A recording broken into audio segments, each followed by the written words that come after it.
السلام علیکم دوستوں، میں ہوں ماجد کمال رانا اور آپ دیکھ رہے ہیں کمال کی بات۔ این ایف اسٹوڈیو کے زیر اہتمام اس پروگرام کی دوسری کڑی میں ہمارے ساتھ موجود ہیں میجر شہزاد نیر۔ آپ ہمارے سینئرز میں سے ہیں۔ آپ کی اردو شاعری کی 4 کتابیں جبکہ ترجمے کی 3 کتابیں چھپ چکی ہیں۔ آپ طویل عرصہ سے ادبی رسائل اور جرائد پہ چھپ رہے ہیں اور ساتھ ہی ساتھ اردو دنیا کے قدیم ترین ادبی جریدہ ادب لطیف کے نائب مدیر بھی۔ اور اہم بات یہ ہے کہ آپ میرے استاد جی نصرت عارفین صاحب کے استاد محترم بھی۔ تو چلیں ہم شہزاد نیر صاحب سے بات کریں۔ السلام علیکم سر۔ وعلیکم السلام۔ سر کیسے ہیں آپ؟ ٹھیک ٹھاک، بالکل خیریت۔ پہلے تو بہت شکریہ آپ کا کہ آپ نے ہمیں وقت دیا۔ آپ ایسے سینئرز کے ساتھ بیٹھنا ہمارے لیے خوش بختی ہے۔ مجھے بھی اچھا لگا آپ کے پاس آ کر، بات چیت ہوگی انشاءاللہ۔ سر تعارف میں نے کروا دیا ہے، ایک انسان کسی بھی دوسرے انسان کا تعارف کیا کروا سکتا ہے؟ اس میں یقیناً بے شمار چیزیں رہ گئی۔ کچھ آپ اس میں ایڈ کرنا چاہیں، کچھ آپ سمجھیں کہ کچھ اہم بات جو رہ گئی ہے؟ 1-2 باتیں میں کرنا چاہوں گا۔ جو تو آپ نے تعارف کے حوالے سے بات کی، اس بارے میں ایک بڑا اچھا لگتا ہے مجھے جملہ کہ ساری زندگی تو ہم خود کو نہیں جان پاتے تو کسی دوسرے کو کیا جانیں گے۔ جو یہ ہم دعویٰ کر دیتے ہیں نا فلاں کو میں جانتا ہوں، نہیں جان سکتے ہم۔ انسان بدلتا بھی رہتا ہے اور ضروری نہیں کہ 2 سال پہلے جیسا وہ تھا ویسا ہی آج ہو۔ جو آپ نے تعارف کے حوالے سے بات کی کہ ادب لطیف 1935 میں شائع ہونا شروع ہوا تھا، یہیں لاہور ہی سے، چودھری برکت علی نے اسے شروع کیا تھا۔ تو انہوں نے ادب لطیف کا اجرا کیا تھا 1935 میں۔ تو قدیم ترین اس اعتبار سے کہ یہ اب تک شائع ہو رہا ہے 1935 سے لے کر 2024 تک، اور ہم پر امید ہیں کہ انشاءاللہ اس کی ہم 100ویں سالگرہ بھی منائیں گے۔ بہت اچھی بات ہے انشاءاللہ۔ عمومی سوال ہے کہ شاعری آپ نے کیوں شروع کی تھی؟ کوئی دل ٹوٹا، کوئی ایسا معاملہ ہوا جس کی وجہ سے آپ شاعری کی طرف آ گئے؟ ہاں، دل ٹوٹا تھا اور ایسا معاملہ بھی ہوا تھا۔ ٹھیک ہے۔ اچھا، شاعروں کے یہ بھی مسئلہ ہے نا کہ شاعروں کا ہر موڑ پہ دل ٹوٹ جاتا ہے، نازک ہوتے ہیں، تھوڑے حساس ہوتے ہیں۔ یہ ہے کہ میں 80 کی دہائی میں میرا اسکول ٹائم تھا۔ میں نے 1989 میں میٹرک کیا، تو 1984-85 کا ذکر ہے کہ اسکولوں میں فارسی کو ختم کر کے عربی کا آغاز کیا گیا، اور اس کا سبب جو پیچھے تھا وہ یہی کہ ذرا ایرانی انفلوئنس کو کم کیا جائے اور سعودی انفلوئنس کو بڑھایا جائے۔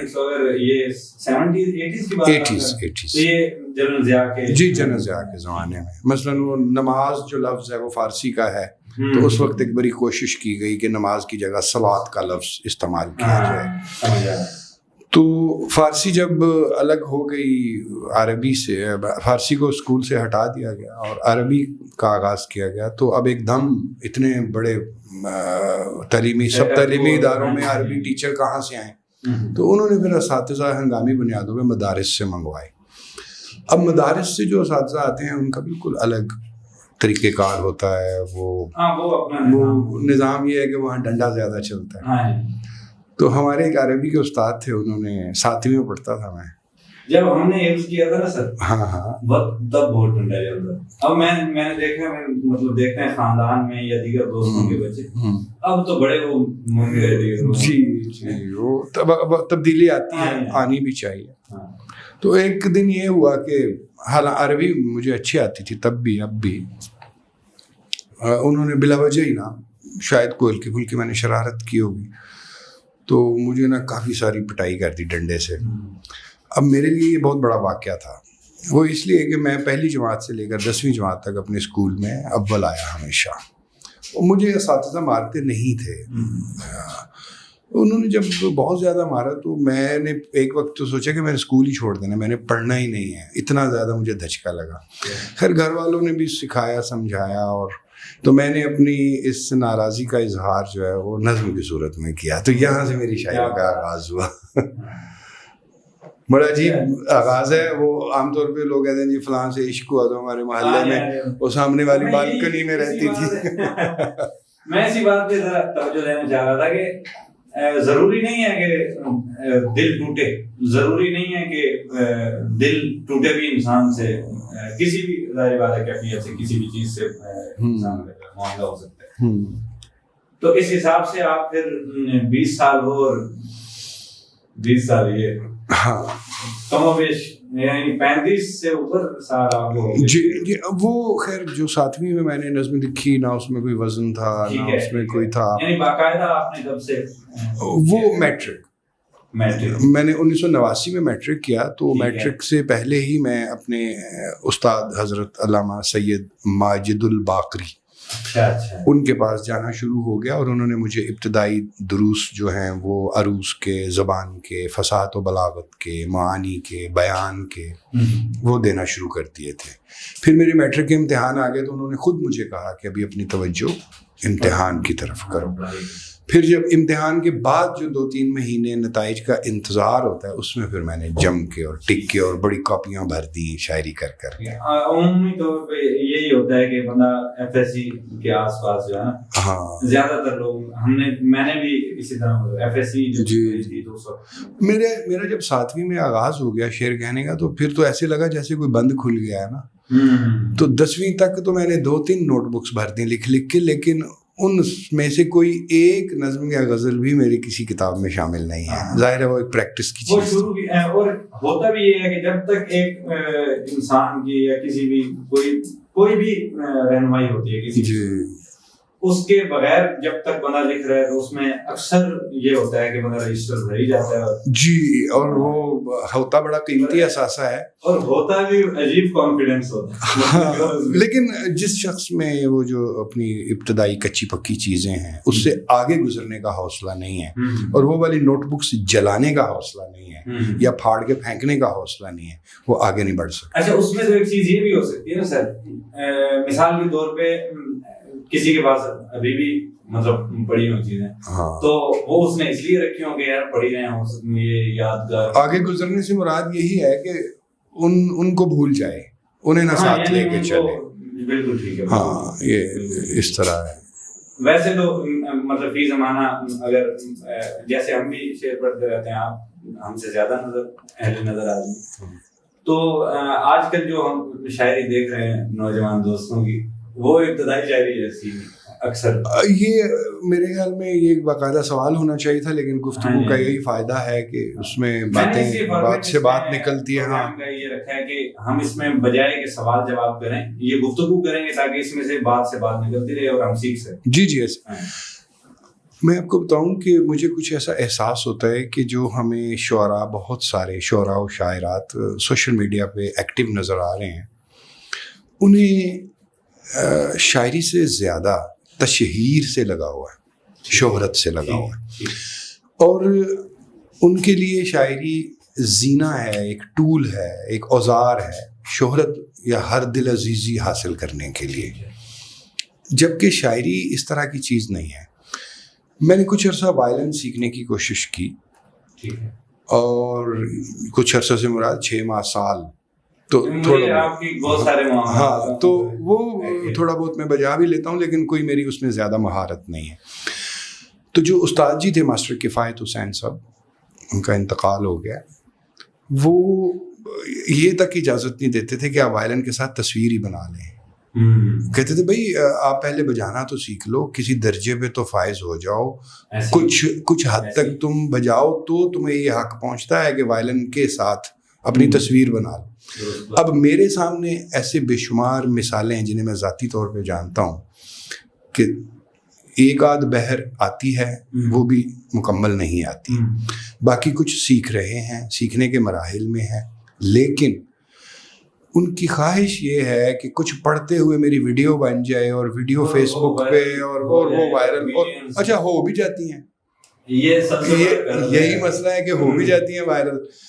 اب ان کے فن کی عمر شاید 1 ماہ بھی نہیں ہے، لیکن ان کے پھیلاؤ سے لگتا ہے کہ پتہ نہیں 10 سال سے ریاض کر رہے ہیں. یہ بات درست نہیں ہے. اگر آپ مجھ سے پوچھیں تو جب تک 1 سال تک آدمی شعری محاسن، فنی جو اس کی نزاکتیں ہیں اسے سیکھتا رہے، کم از کم 1 سال، 1 سال، اور اس کے پاس کوئی 50 سے 100 غزلیں جب ہو جائیں تو اس کے بعد اس کی پہلی غزل سامنے آنی چاہیے لوگوں کے. بہت اچھا آپ نے پیمانہ بتا دیا اور یہ ایک فائدہ. اچھا اس میں کچھ سوالات آپ نے جواب دیتے ہوئے جس طرح کچھ چیزیں میرے ذہن میں تھیں تو مثلاً کہ ایک سوال مجھ سے ہوا تھا جس پہ بہت لوگوں نے ایک ہوا بھی بنا دیا اس کا کہ کیا شاعری سیکھی جا سکتی ہے؟ ہاں شاعری کے 2 حصے ہیں. ایک کو ہم کہتے ہیں آرٹ, ایک کو کہتے ہیں کرافٹ. جو فی نفس ہی شاعری ہے وہ تو نہ کوئی سیکھ سکتا ہے نہ کوئی سکھا سکتا ہے. آپ دیکھیے کہ آج کل تعلیم کا دورہ ہے, دنیا بھر میں کتنی یونیورسٹیز ہیں, کالجز ہیں, لاہور میں کتنے ہیں. اسپیشلائزیشن کا دور ہے. مطلب ایک آدمی اگر فزیشین ہے تو فزیشین کی آگے 40 قسمیں ہیں. حتیٰ کہ اگر آنکھوں کا کوئی ڈاکٹر ہے تو آفتھلمولوجسٹ الگ ہے, تو یعنی اتنی زیادہ اسپیشلائزیشن ہے.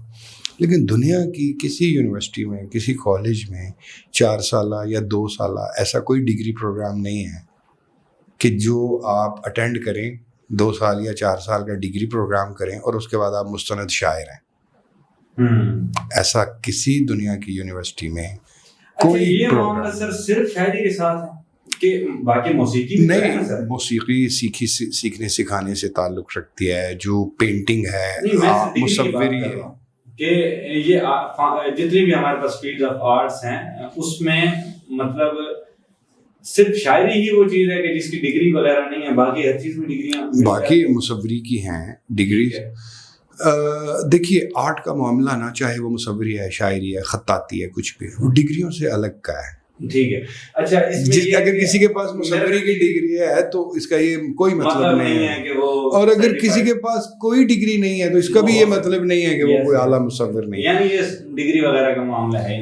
ایک بات ہے, بعض چیزیں جیسے ہم شاعری پر واپس آتے ہیں, بعض چیزیں سیکھنے سکھانے کی ہوتی ہیں, اسے کرافٹ پارٹ کہہ لیں آپ. اچھا عام طور پہ لوگ کہتے ہیں شاعری کیا ہے, شعر کسے کہتے ہیں. میرے نزدیک شاعری زندگی کو دیکھنے کا ایک الگ زاویہ ہے. ایک قدیم عربی واقعہ ہے, کتابوں میں درج ہے, کہ ایک چھوٹے سے بچے کو بھیڑ نے کاٹ لیا اور وہ روتا روتا اپنے باپ کے پاس آیا اور یہ کہنے لگا کہ ابا مجھے بھیڑ نے کاٹا ہے. تو والد نے اس سے پوچھا کہ وہ بھیڑ کس طرح کی تھی جس نے اسے کاٹا. تو بچے نے کہا کہ اس نے 2 رنگی یمنی چادر اوڑی ہوئی تھی, وہ دھاریوں والی, جو دھاری دار بھیڑ ہوتی ہے عرب. تو اسی وقت ہی اس نے نعرہ لگا دیا اس کے باپ نے کہ میرا بیٹا شاعر ہو گیا. یہاں سے ایک بڑا کام کا نقطہ آتا ہے کہ جب آپ ایک چیز کے امیج کو دوسری چیز کو امیجن کر لیتے ہیں, اس کا مطلب ہے کہ آپ شعری انداز میں سوچ رہے ہیں. ٹھیک ہے, الگ زاویے سے پھول کو دیکھ کے محبوب کا خیال آنا, چاند کو دیکھ کے محبوب کے چہرے کا خیال آنا, یہ وہ کہہ لیجیے مشابہتیں ہیں, تشبیہات ہیں جو شاید سب سے پہلے اپنا ظہور کرتی ہیں. البتہ جب میں یہ کہتا ہوں کہ شاعری جو ہے وہ زندگی کو دیکھنے کا ایک الگ زاویہ ہے. زندگی کو آپ ایک پراپرٹی ڈیلر کی نظر سے بھی دیکھ سکتے ہیں, زندگی کو آپ ایک سائنسدان کی نظر سے, ایک فلسفی کی نظر سے, ایک مذہبی رہنما کی نظر سے. شاعر کے پاس ایک الگ زاویہ ہوتا ہے تو یہ سبجیکٹو زاویہ, لیکن یہ بہت اہم ہے. وہ کسی چیز کو کس طرح دیکھتا ہے. ایک درخت لگا ہوا ہے تو ایک ماہر حیاتیات ہے, بایولوجسٹ ہے, یعنی بوٹینسٹ ہے, وہ تو اسے کہے گا جی اس میں زائلم ہے اور فلوئم ہے اور نیچے سے تیار خوراک جا رہی ہے اور یہاں فوٹوسینتھسس کا پروسیس ہو رہا ہے. ایک ماہر سماجیات ہے, وہ یہ کہے گا کہ اس کے نیچے چوپال لگتی ہے, لوگ بیٹھتے ہیں. ایک یوں سمجھ لیجئے کہ ٹمبر مرچنٹ ہے جو لکڑی کا کاروبار کرتا ہے, وہ کہے گا جی کہ یہ ٹالی ہے تو یہ تو بڑی مہنگی ہے تو یہ اتنے کی ہے. شاعر جو ہے وہ شاید اس درخت پر بیٹھنے والی چڑیاں اور ان کی چوں چوں اور اس کی آواز, اور شام کو جب ساری کی ساری آ جاتی چڑیاں, تو اس کی توجہ اس زاویے پہ جائے, باقی کوئی زاویہ ممنوع نہیں ہے. مجھے لگتا ہے کہ شاعر جو ہے وہ آرٹ کا جو پارٹ ہے, جیسا میں نے کہا, وہ تو کوئی نہیں سیکھ سکتا. یعنی جو جس کو ہم کہتے ہیں کہ آرٹسٹک اپروچ وہ ہوتی ہے یا نہیں ہوتی؟ ہاں جی، ہاں، جو شاعری کے ساتھ کچھ تکنیکی امور وابستہ ہیں وہ ہر جیسے عروض، عروض ہے، محاسن و معائب کلام ہیں، زبان ہے، زبان جو ہے اس کی استعداد تو بڑھائی جا سکتی ہے اس کو. اچھا، جس طرح چلے مصوری کی مثال لیتے ہیں یا گائکی کی مثال لیتے ہیں، تو اگر کسی بندے کا گلا بہت اچھا ہے اسے پھر بھی سیکھنی پڑے گی موسیقی. درست بات ہے. کسی شخص، ہاں جی، کسی شخص کے اندر قدرتی اسکیچنگ کا آرٹ موجود ہے، وہ بہت اچھے اسکیچ بناتا ہے، یا اس کے باوجود اسے اسٹروکس سیکھنے پڑیں گے، رنگوں کا استعمال، لائٹ اینڈ شیڈ کا پرنسپل. اب آ جاتے ہیں شاعری پر. تو جو شاعری کی تکنیکی باتیں ہیں وہ تو ہمارے ہاں جو استادی شاگردی کا سلسلہ غالب اور میر اور پرانے قدماء سے چلا آتا ہے وہ اسی طرح کا ہے. اچھا، اب ایک اور بات ہے کہ اگر ہم آپ کو دیکھتے ہیں آپ کے سینئر سے، یا جس طرح آپ نے میر غالب کی بات کی، ان میں یہ تھا کہ استاد جس طرح غالب نے ایک فرضی کہا جاتا ہے کہ انہوں نے ایک بندے کا نام لیا کہ میں ان کا شاگرد ہوں جی. اچھا، اس طرح میر صاحب کے بارے میں بھی ہے جی. آگے تو آگے کہ مصحفی کے اتنے شاگرد تھے.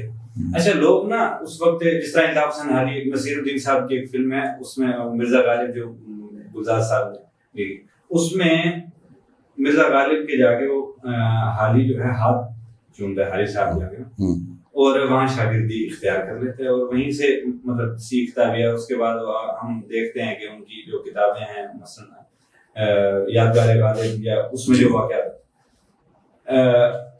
خطوط میں ہم دیکھتے ہیں کہ ہر گوپال تفتہ کو جو ہے اصلاح دے رہے ہیں غالب، اور اس طرح کی چیزیں. اب چونکہ وہ دور گزر گیا، رسالوں میں چھپنا، خطوط کا جو سلسلہ تھا، آپ نے بھی خطوط سے بھی سیکھا ہوگا اور آپ نے ساری چیزیں، میں نے خطوط بہت لکھے. ہمارے عہد میں آ کے میڈیم بالکل بدل چکا ہے. ہمارے ہاں خط تو ہو سکتا ہے ہمارے دوستوں کو یہ بھی پتا نہ ہو کہ خط ڈالنا کہاں ہے، ٹکٹ کیسے لینا ہے، یا کیا معاملہ ہے اس کا. تو اس سے کچھ اثر پڑا ہے اس پہ، مطلب میڈیم چینج ہونے کی وجہ سے، سوشل میڈیا کی وجہ سے؟ میں عرض کرتا ہوں. اچھا، جہاں تک خطوط لکھنے کی بات ہے، ہمارا جو دور تھا اس میں ہم لوگ ادبی جرائد کے مدیران کو خطوط لکھا کرتے تھے، اور حضرت احمد الدین قاسمی میرے خطوط شائع کرتے تھے فنون میں، اور کافی زیادہ میرے خطوط جو ہیں وہ فنون میں شائع ہوئے ہیں، اور کئی دفعہ وہ خط لکھ کر یہ یاد دہانی کراتے تھے کہ آپ کے خط کا انتظار ہے. اب وہ پورا پرچہ پڑھنا اور اس پر ایک سطح پہ رہ کے نقد و نظر کرنا اور اظہار خیال کرنا، اور پھر اس خط کا چھپنا فنون میں، وہ تربیت گاہ تھی ایک بہت بڑی. وہ اب نہیں رہی. جو آپ کا سوال ہے کہ سوشل میڈیا آنے سے کیا اس میں فرق آیا، اسے ہم لوگ کہتے ہیں کاتا اور لے دوڑی. صورت یہ بن گئی ہے کہ کسی نے کاتا اور لے دوڑی کہ آج شام کو غزل کہی ہے، 7 بجے غزل مکمل ہوئی ہے تو 7:15 بجے وہ فیس بک پہ آ گئی ہے. ایسے نہیں ہوتا. ہم لوگ جو ہیں وہ غزل کہہ کر یا نظم کہہ کر اسے کوئی مہینہ اپنے پاس، اچھا میری ابھی تک یہی روٹین ہے، اگر ایک غزل مکمل ہو گئی ہے تو میں اسے کافی دن اپنے پاس رکھتا ہوں، اس کو دوبارہ دیکھتا ہوں کہ، اور جب ایک وقت آتا ہے کہ ہاں اب ٹھیک ہے، اس کے بعد اسے اوپن کرتا ہوں، پبلک کرتا ہوں. تو اس طرح کی احتیاط سے یہ فائدہ ہوتا ہے کہ جو بہت سارے لوگوں کو بعض اوقات غزل پوسٹ کر کے پوسٹ ڈیلیٹ کرنی پڑ جاتی ہے، وہ نہیں کرنا پڑتا. یہ اہم بات ہے. اچھا، اس سے ایک اور بات ہے کہ ہمارے پاس چونکہ پہلے اساتذہ جس طرح احمد قاسمی صاحب تھے، جس طرح خالد احمد صاحب یہاں جی بالکل اور معتبر نام گزرے ہیں جن کے شاگردوں میں بہت نام کیا، عباس صاحب ہیں، جی وہ بھی بالکل، خالد احمد ہیں، عرفان ستار یا دیگر جو بھی سینئر ہیں. پہلے تو یہ ہوتا تھا کہ 8-10 لوگ جو یا 20 لوگ جتنے شاگرد ہیں وہ استاد کے پاس جا کے بیٹھیں گے بھی صحیح اور ان سے اکتساب فیض مطلب کریں گے. لیکن اب کیا معاملہ ہے کہ آپ واٹس ایپ پہ میسج کریں گے آپ کو اور کہیں گے اس کی اصلاح کر، بہت جو ہے نا ایمرجنسی ہے 10 منٹ میں جو ہے نا ایونٹ ہے اور میں جو ہے نا میں نے پڑھنا ہے. تو وہ معاملہ میرے ساتھ بھی, آپ کے ساتھ بھی یہ معاملات آتے ہیں, میرے ساتھ بھی آتے ہیں. یہ ہر اس بندے کے ساتھ ہے جو بندہ بیچارہ اپنے ذات پہ ظلم کرتا ہے کہ کہتا ہے مزید. دیکھیں 10 منٹ بعد ایونٹ ہے اور یہ میری غزل ہے. یہ کالجز میں جو شاعری کے مقابلے ہوتے ہیں اس میں حصہ لینے والے طلباء و طالبات عام طور پہ اس طرح کرتے ہیں. یہ بالکل نہیں ہونا چاہیے. وہ تو چلیے ایک مقابلے کے لیے اگر ہو تو آدمی روٹین سے ہٹ کے بھی اس کو oblige کر دیتا ہے کہ اگر آخری ٹائم ہے, لیکن آخری ٹائم اس نے آنے ہی کیوں دیا؟ رجسٹریشن تو بہت پہلے ہو جاتی ہے. دوسری یہ کہ یہ تو ایک ہنگامی طرح کی اصلاح ہے, اور یہ جو فاصلاتی اصلاح ہے اس کا بھی وہ والا اثر نہیں ہوتا. مجھے بعض اوقات نا ان باکس میں بالکل نہیں جانتا کون ہے, میرے فیس بک کے میسنجر کے ان باکس میں آ جائے گا, پہلے غزل آئے گی, اچھا سلام نہیں, دعا نہیں, تعارف نہیں, ٹھک سے ایک غزل آئے گی اور اس کے نیچے یہ لکھا ہوگا سر اس کی اصلاح کر دیں. ارے بھائی آپ کون ہیں, کہاں سے ہیں, کیا میں آپ کو جانتا ہوں, آپ کی ریاست کتنی, مجھے کوئی پتہ نہیں. جس شخص کی اتنی بنیادی تربیت ہی نہ ہو سکی ہو اس کی ہم کیا اصلاح کریں. اچھا میرا سوال ایک حصہ مکمل ہو گیا تھا. جی میں یہ پوچھنا چاہتا تھا کہ ہم نے پہلے ایک بات کی ہے کہ ہمارا جو ہے کچھ دوستوں کی شاعری ایسی ہوتی ہے کہ وہ ایسے لگتا ہے ابتدائی دور کی شاعری ہے. ہاں. اچھا میں سمجھتا ہوں کہ یہ آنے کی وجہ سے میں آپ سے بھی یہ پوچھنا چاہتا ہوں کہ جو ہمارا میڈیم تبدیل ہوا ہے, میڈیم تبدیل ہونے کی وجہ سے غیر معیاری معاملات بھی ہوئے ہیں کہ ہاں ایسا ہے. وہ تو میں عرض کر چکا ہوں کہ 7 بجے غزل مکمل ہوئی تو 7:15 پوسٹ ہو گئی. کچی چیزیں بھی آ جاتی ہیں اور ایسی بھی آ جاتی ہیں جنہیں سامنے نہیں آنا چاہیے, اور یہ اسی صورت میں کہتے ہیں شیر کچا بھی نکل جاتا ہے, ہاں ساری اللہ کی مرضی ہے میاں.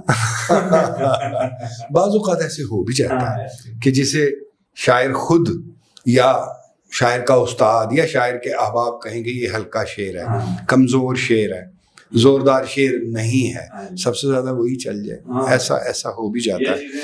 لیکن ممکنہ حد تک تو ہر شاعر کی یہ کوشش ہونی چاہیے کہ میں پکا شعر کہوں, پکا مصرع کہوں, جس میں زبان کی کوئی غلطی نہ ہو, جس میں محاسن شعری زیادہ سے زیادہ ہوں, معائب شعری سے جس قدر اجتناب ممکن ہو وہ کیا گیا ہو. یہ تو کاوش کی باتیں ہیں, اور کاوش تبھی انسان کرے گا اگر سیکھے گا. تو باقی پھر مقبول ہونا یا نہ ہونا اس کے دیگر اور سب کئی سارے عوامل ہیں جو اس پر اثر انداز ہوتے ہیں. جیسے ہم ساری باتیں کر رہے ہیں, آپ نے کئی دفعہ ایک لفظ ایک مرکب بولا کہ شعری محاسن. جی. تو ایسی کون سی چیزیں ہیں جن کی وجہ سے شعر کے حسن میں اضافہ ہوگا؟ وہی وسائل شعری ہیں جنہیں انگریزی میں پوئٹک ٹولز کہتے ہیں.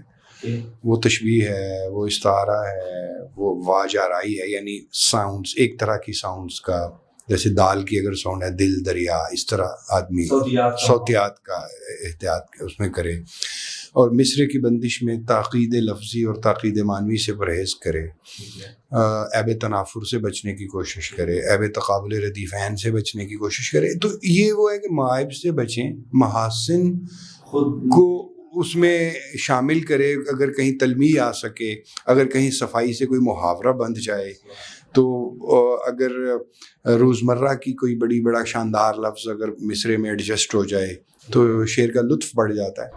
لطف ہے, لطف سخن بڑی کمال چیز ہے, وہ ہونی چاہیے. ایک چیز میں چاہوں گا کہ آپ اسے تفصیل سے نظر بیان کر دیں کہ ایک چیز ہم کہتے ہیں کہ یہ بڑا کرافٹ کا بڑا اچھا شعر, تو ہم اس کو کرافٹ کو شعر میں کس حوالے سے لیں گے؟